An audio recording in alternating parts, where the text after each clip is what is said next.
సమస్యలకన్నింటికి కూడా ఈ flyover check పెట్టబోతోంది. ఇక ప్రజలందరికీ కూడా రేవంత్ రెడ్డి గారంటే రై రై అన్న పదమే గుర్తుకొస్తుంది. ప్రతి పథకం కూడా రై రైమంటూ దూసుకెళ్తోంది. మన ప్రీతమ నేత రేవంత్ రెడ్డి గారి నాయకత్వంలో, సారథ్యంలో హైదరాబాద్ నగరం ఘనత, తెలంగాణ రాష్ట్ర ప్రభుత్వ వైశిష్ట్యం అంతా కూడా ప్రపంచ పటంలో సువర్ణాక్షరాలతో లిఖించబడబోతోంది.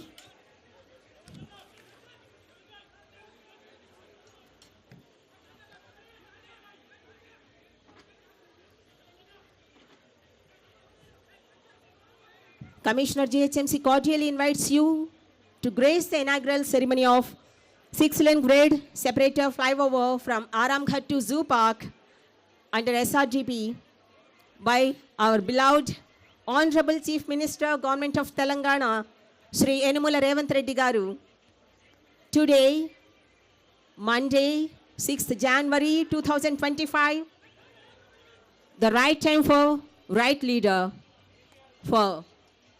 to claim right all people, all citizens. Honorable Minister for Transport and BC Welfare, Hyderabad District Incharge Minister Sri Ponnam Prabhakar Garu, alage Government Chief Whip, Legislative Council Sri Patnam Mahendra Reddy Garu, Honorable Mayor GHMC Srimati Gadwal Vijayalakshmi Garu, MLC Rehmat Garu, MLA Akbaruddin Owaisi Garu, special invitees ga Honorable MP Rajya